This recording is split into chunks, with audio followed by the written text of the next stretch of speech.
Welcome to the Parenting with Impact podcast with your hosts Elaine, Taylor-Klaus, and Diane, Dempster, co-creators of ImpactParents.com, an online community, award-winning blog, and service organization helping parents all over the world to raise complex kids become capable, independent adults. Hi everyone, Elaine and Diane here, and we know that you want your complex kids to grow up to be happy and independent, and yet you're not always sure how or when to help with that. In this podcast, we'll encourage you to collaborate with all kinds of complex kids and support them in navigating life and learning. And we'll interview leading experts from around the world, as well as parents in our own community, talking about how training for parents actually helps these complex kids. We'll talk about the issues we hear parents struggling with all the time and how a coach approach can support and empower your amazing young people. We won't tell you what to do. We're going to help you figure out how. So let's move on to the next conversation. Welcome back, everybody. It's Diane, and we're welcoming you back to another episode of the Parenting with Impact podcast. I'm excited to be here today with Derek Baynton, one of my new friends. We're going to talk about a lot of different things, but Derek, thanks so much for joining me today. And thanks for having me. Our audience. I'm really excited to be here. Thank you. Tell us a little bit about your backstory. What got you into doing what you're doing, and what do you do? Sure. Well, first off, again, I want to thank you for having me here. It is really such an honor. I really admire and respect the work that you're doing and the community that you're building. It's very inspiring. So thank you. And I'm happy to be here. So yeah, my background and story and how that relates to what I do day to day. I started my career in finance, moved into technology, moved into startups, eventually made my way into consulting, all sort of with a focus on business development. But just before the pandemic, I was building my own consulting practice. I was working with founders of like early stage companies. And a lot of the work that I was doing was kind of coaching like. It was a lot of like teaching how to connect with, how to sell to their like ideal customers. And then, with the world upside down, I had an opportunity to join a more well-established consulting firm. And so I had to take that opportunity given the circumstances. And it was a good opportunity, but after kind of that taste of entrepreneurship and also doing work that I felt more connected to, I just didn't feel right with it. I was also seeing just technology kind of move at a pace that was making me a little uncomfortable too, and just overall things were just kind of draining. I was seeing my kids often because I was working from home, but it just felt like a challenge because I didn't feel like I could be present when I was with them. I was thinking about a million other things as we all do. And so, during that time, it was just confusing, and I was on paper, things looked good. It was seeing some success. I was interested in side projects, but again, I felt like kind of controlled by this like doubt or fears or just like a feeling of kind of negativity. And so, I thought I should hire a coach. I was interested in coaching as a way to explore some of these imbalances and to try to kind of find my way. And then in terms of like my ADHD background, I was diagnosed as a kid. I was that like typical hyperactive kid, started around second grade. And medication at the time when I was a kid was effective, but over time it became less effective. And I just like felt this uncomfortable sort of weird feeling in my body that things were off, that I wasn't able to fully express myself.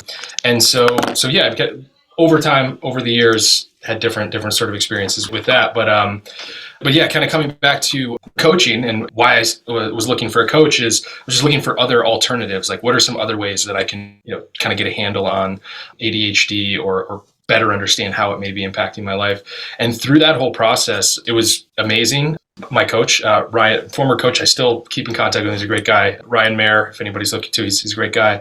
But it just like helped a ton and kind of gave me the clarity that I needed, help reframe some of those perceived weaknesses and see them as strengths. And I know we're going to kind of talk a little bit more about that, but one of those key areas is just like this movement, since early age as a kid, I was moving so much. It was like, sit still, slow down, just wait, or whatever, just, keep still. And so, I just kind of always saw that as like something that I had to control. And then I just saw like athletics as something that's just sort of separate, like, oh, that's just like an outlet that I do. But he really just sort of helped me reframe a lot of things. And then during that whole process, it also developed the clarity to leave my job at the time. So I was, again, working for a big consulting firm, decided to leave that career and be a stay-at-home dad. I have two little girls. They were ages 2 and 4 at the time. And just saw this as like this beautiful, like magical time that I wanted to be more a part of, be more present for. And also just like we had a big need as a family to have some consistency and stability for them. And so I took that opportunity, and through the coaching that I was getting during that process too, I was able to kind of see some of those strengths shifted or reframed, and see how that connected to a lot of the work I was doing on the like consulting and coaching side. And decided I wanted to explore if coaching would be a possible career path. And started my training, started practicing with a couple clients, and the rest was kind of history there. So yeah. Well, I love that. And there's so many different threads to pull from that. But part of what I'm hearing as part of your own story is this strengths identification, right? It's just sort of, you're in corporate, you're doing some stuff. It doesn't quite feel like a good fit, but if you can pull out of that, oh, this is what I really love. This is what I'm really good at. How does the movement tie into that? Because you were talking about that as an adjunct to the whole thing. Yeah, that's a great question. I think for one, like just understanding like discomfort in a different way, like understanding like a feeling of discomfort as a moving body. I'm not sure exactly what was the like light bulb moment for that, but it was, I started to see these moments of annoyance or struggle or whatever as kind of a temporary thing. Actually, I think the thing that helped me see that was like movement and exercise itself. And the fact that I would go for these runs or do some sort of intense exercise, and we get hit with that trigger in our mind of like, oh, this is hard, like I'm breathing heavy, I'm getting tired, when am I going to stop? And then I was able to like look at that, I was able to see that thought and be like, oh, when am I going to stop? Like I'm starting to think about stopping. I'm starting to think about the fact that I'm tired and I want to stop. And I could recognize that and continue to kind of push through that. So that was probably what helped me sort of realize that. But when I was going through this transition, I just started to lean into more of like, I can see that when I do this movement, when I wake up early and get it done, like everything else seems to be like so much easier. Everything else seems to be clearer. And even like I had a standing desk, like simple little things that seemed to like make such a big impact.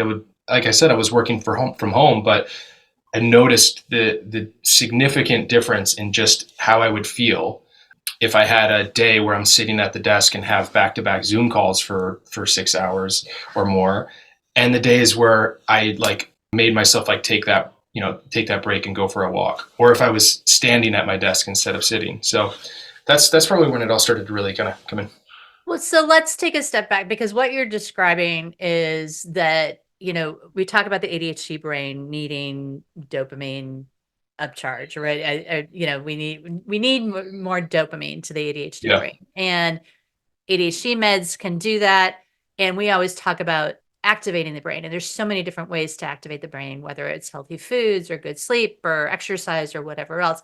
What you're describing for you is that using movement, you could actually feel the difference in your body. And it was part of what you were using to help support you and support your brain in being more effective. Is that? Yeah, no, that's definitely right. And I think the other thing that come up when you were saying that, it was like, yes, there's the recognition and understanding that we need to feed our brains some form of dopamine, because if not, we're going to go seeking for it. And so, yeah, it was like upfront, I need to give myself the dopamine that I think it needs. And a lot of that came from understanding and learning more about dopamine and its relationship, our brain's relationship with it. But there was certainly that piece of needing to kind of feed that and create that sort of steadier state afterwards.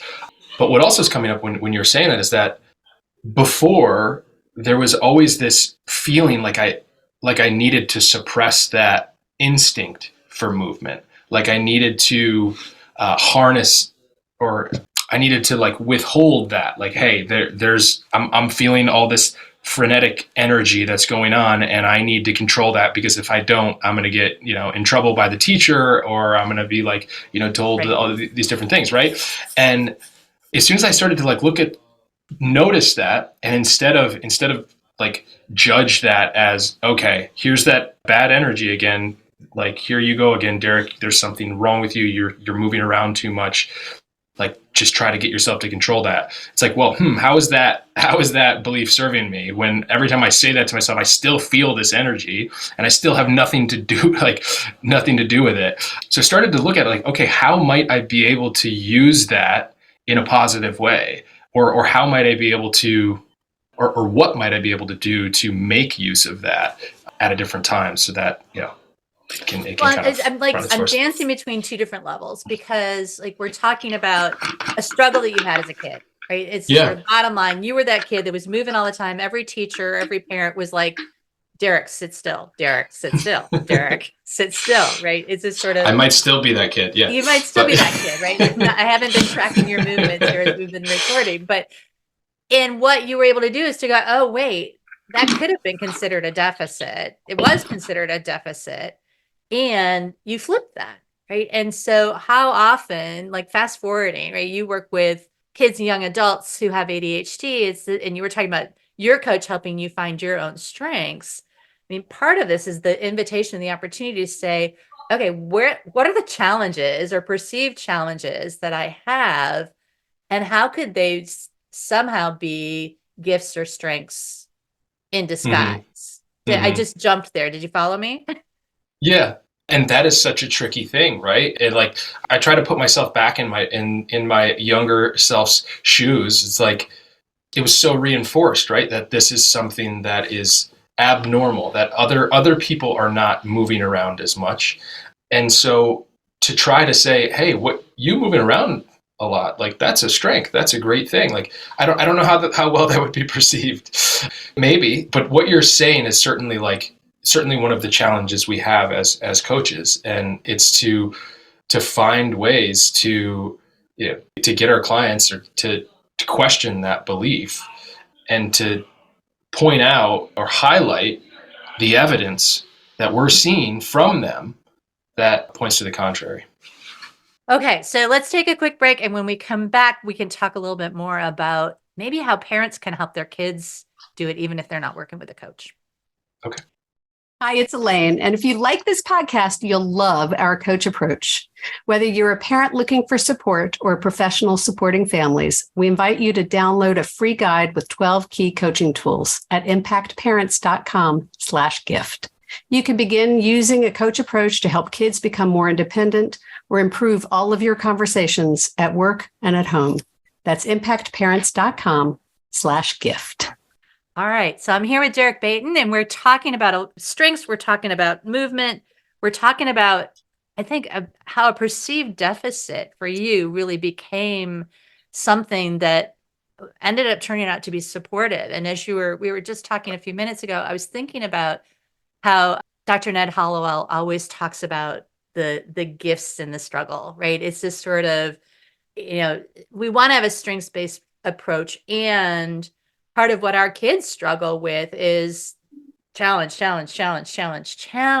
And so if you're game, I'd like to flip the conversation a little bit to really talk to parents and say, okay, so you've got kids with struggles. What is the opportunity here to really help them to maybe see some of the gifts in that, or to capitalize on it, or to go, okay, wait, you're really good at this over here. How do we use that over here? And it's a classic coaching tool, but I think it could be helpful for parents. Oh, definitely. I mean, to think of like how much information we now have and how much more awareness there is around this situation, around this topic, around the fact that, it's almost like, is this a challenge or is this a strength? Is it a weakness? Is it a challenge? Or it just is, right? Like we're all just unique individual humans, and we all have the way that we are. And so it's like, just like we do as coaches, like meet them where they are and try to find, what lights them up, what makes them come alive, and go deeper there. And so that probably sounds more like general, but I think, within this context, and especially around movement, especially if it is a kid that has the like hyperactive kind of tendencies. I think one like maybe tactical thing you can do as a parent is try to better understand their processing modalities. When I was going through coach training, this was like the biggest aha for me. And this is a lot of what I talked about of like embracing it further of like, oh my gosh, like I have like a kinetic processing modality. When I am moving, I am able to understand things 10 times better. And so it's funny you mentioned like Ned Hallowell. I remember listening to his book maybe 10 years ago while I was on a run. And that was like, and that was the first time I really was able to understand it. Like, oh, wow, this is what the ADHD thing is. And this is how it can be like a big strength and whatever, obviously there's a bunch of like internal shame and things you got to get through. So during coach training, understanding that this kinetic energy was, or this kinetic processing modality was a thing, meaning that when I'm moving, I can either understand or listen to or comprehend or retain information better. And so I was like, oh, let me play with this. Like, what does this look like? I mean, I obviously feel like I know what this means when I'm running and I listen to stuff. Like I like listening to audiobooks or podcasts, or if I'm listening to nothing, like I notice all my creative ideas start to come out and I feel like I need to kind of capture them while I'm on a run or in a shower or whatever it is for whoever it is. And, so I would start taking some of the classes while I was on a bike. And I was like, oh, wow, like my urge to fidget or mess around with other things or to check other things or for my attention to wander is vastly like lower when I'm on the bike. When you're on the bike. Well, it's so funny. I'm thinking about so many different things, but like my kids, when they were little, we would do spelling words on the trampoline. Like they would sit and they would jump. That's and we awesome. would do Yeah, because it was, and I think it's the processing piece of it. What you're speaking to, though, is like really taking the minute to try to understand and help your kids understand how does your brain work, right? Not just are you ADHD, are you not, do you have anxiety, whatever it is, but also what are the environments where you best learn? What do you notice? I have one kid who's a visual processor and one that's more of an auditory processor, and like just even again, spelling words, right? Trying to figure out how do I help this one learn spelling words was completely different than this one. Because at this one I could do like the way I memorize stuff. And this one was like, no, mom, I don't get it that way. And so we had to kind of morph and find another way to do it. But part of the opportunity here is to, again, help your kid figure out or figuring out on behalf of your child, what are the things that you notice about what makes it easier for them to learn, what makes it harder for them to learn. And then just knowing that that's true, right? I think about your comment about movement. You are, you think better when you move, period. Right? That's the end of the sentence. You have a kid that moves a lot, period. Right? So if that's the case, how do we just take that, meet that kid where they are, and then grow from that? So what would you say to parents? I mean, it can be complicated, but what would you say to parents to like help them figure out, hey, how can I help my kid figure this all out? Yeah. I think what you just said there is so key to that. And that's like, it's really thinking about the angle at which we're approaching it, right? Are we wanting to help them figure out their movement so they can stop moving and they could or are we trying to help them to learn better? Are we trying to help them fit in more? Like all these different angles that we might be coming at it from are really important because the kid is going to feel that. And we all obviously want to help our kids with the best intentions. And oftentimes we go into these conversations, these things are kind of happening. Wanting them to fit in more than we want them to. Yeah. Is that what you mean? I just mean, I think a lot of these things can be like subconscious. Like I think so maybe take the time to think about, okay, what is it that we ultimately want? And then how can we help them see the way to get there? It's not necessarily always about like, let's get to the result of like, all right, A to B, we got to get from no homework to finished homework and whatever it takes to kind of get to that. It's like, well, let's figure out what that journey looks like and how they're learning about getting from A to B, how they're navigating that journey, and kind of like what you said of what feels like an easier way to get there. I don't know. I think I might have danced around the question for a second, because like what you were saying, we teach this all the time in Sanity School and in our other programs. It's my way may not be their way. Yeah. Like, is this sort of, my way might be sit quietly in a room, not having any sounds at all. And their way might be like music blast. My kid would be studying in his bedroom and like the music's blasting. And I'm like, how can you study in here? It's so loud. And it's like, I have a hard time with distraction. He loves distraction because it shuts off part of his brain so that the other part can learn. Right. And so how often do we as parents think that, well, it works for me, it must work for them, versus, again, how do I help them figure out what works for them? So you're a dad. What do you do with your kiddos to try to help them navigate learning? I try. I mean, I do the same things that I was just saying. I'd be like, yeah, I come in with my own like subconscious, bias or whatever. But I really try to stay curious and try to understand like what they might be thinking of, and why do they think that way, or what is it about this that makes it easier for you? Or like in your example, what is it about the loud music that makes it like, oh, now I can see how it allows you to kind of turn off the other distractions because you have this other thing.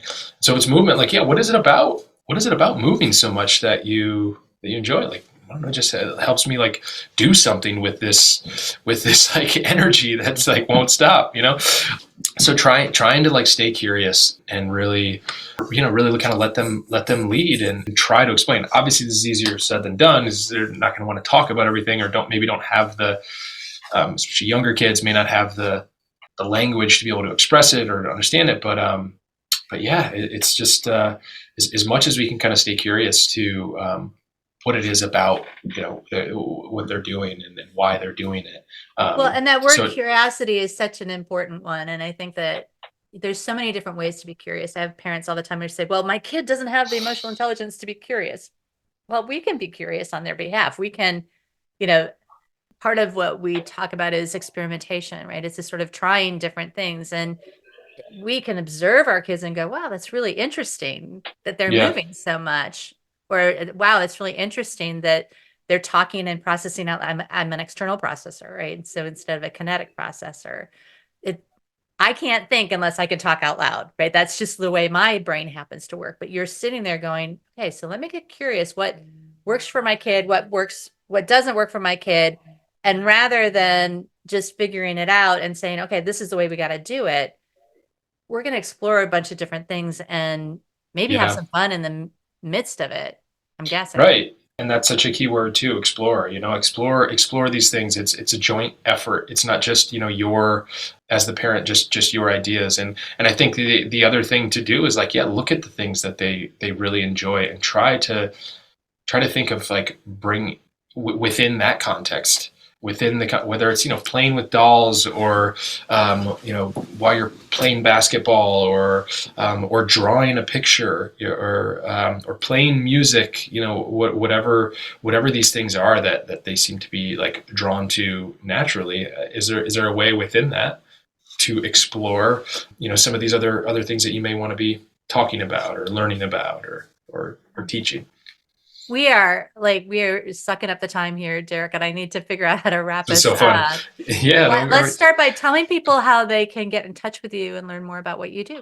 For sure. So there's a couple different ways. So I, since since going through coach training, I have my own sort of practice and work individually with adults with ADHD. And you can find me on my website, which is just derekbaynton.com, or really we'll have it in the show notes.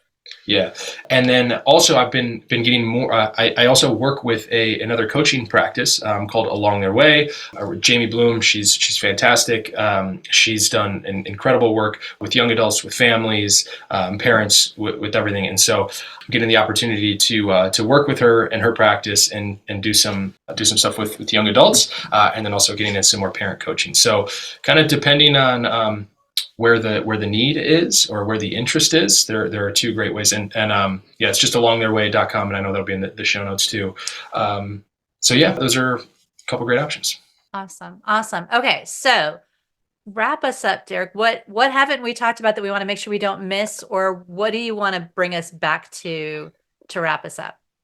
That's tough. We've covered so many different areas, and there's so much that we could have, and would love to do this again sometime. I think the thing that I want to come back to is probably like deciding to leave the corporate world and be a stay-at-home dad and figure out kind of what's next was a very big transition on a number of levels. But I think within that, like what I kept coming back to and what I kept reminding myself as it was either challenging to feel productive because I've always been productive, or challenging to feel like I was like, finishing a project, or just challenging because I was worried about my own like ego and identity and how this is shifting and everything.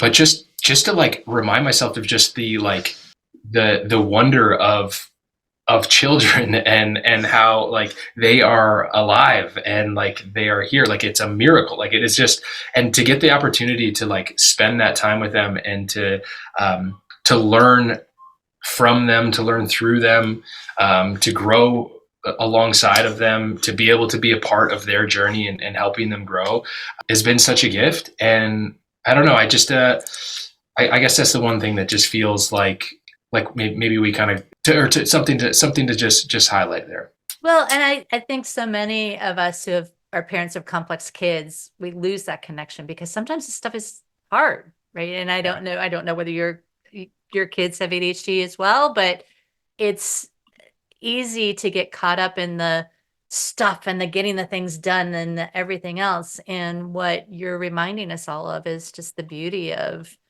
the gift of having kids and being able to I love that, learn from them, grow through them, learn through them, and all those sorts of things. So Derek, thank you for that.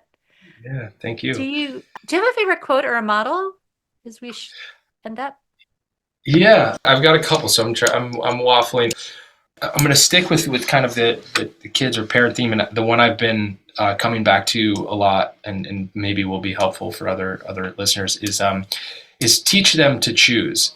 And I think so often, and this is in context of our kids, of course, but so often, we choose for them. Whether it's out of a rush or, we don't want to clean up a mess or we're annoyed or something. But of course that choice comes as cost. And obviously certain times we have to, like we're leaving the door, we're going to be late. Like we have to choose what shoes they're going to wear. But I just think like it's that so many of the lessons they can learn for themselves and so much of the confidence they can develop in themselves and so much of the challenges that we'll inevitably deal with down the road if we don't give them some of this agency and autonomy and to make some of these choices is just becomes harder. So yeah, I've been trying to remind myself of that, and with that comes of course that I have to remind myself that I need to be patient and that I need to not be so tied to an outcome. So there's a lot of lessons within that simple phrase. Just teach them to choose. Teach them to choose. Well, and give them space to choose, I would add, because so many times we are feeling like a rush and that there isn't an opportunity to choose. And and our kids are hungry for agency because our world doesn't provide a lot of it. So thank you for that. Yeah. Awesome. So Derek, thank you again for being here with me. And thank you for those of you who are listening. As we close off, as we always do, take a minute and capture some insights for yourself from our conversation today, whether it's about turning deficits into gifts, whether it's about identifying strengths, whether it's about movement and dopamine, whatever you happen to kind of grab out of our conversation today. What's an aha that you want to take back for yourself? And thank you, as we always do, for everything you're doing for yourself and for your kids. At the end of the day, you make the difference. Thanks, everybody. You've been listening to the Parenting with Impact podcast with Elaine and Diane. For more information on the Impact Parents community or to join Sanity School for Parents, please visit impactparents.com. If you like what you've heard, please share this podcast with friends who need similar guidance and subscribe wherever you listen to podcasts. For the essentials of Elaine and Diane's coach approach to parenting, download a free tip sheet at impactparents.com/podcast. Behavior therapy training for parents is actually recommended as a first-line treatment for complex kids. For information about Sanity School, our training program for parents or teachers, which has helped thousands of families around the globe, visit impactparents.com/sanityschool.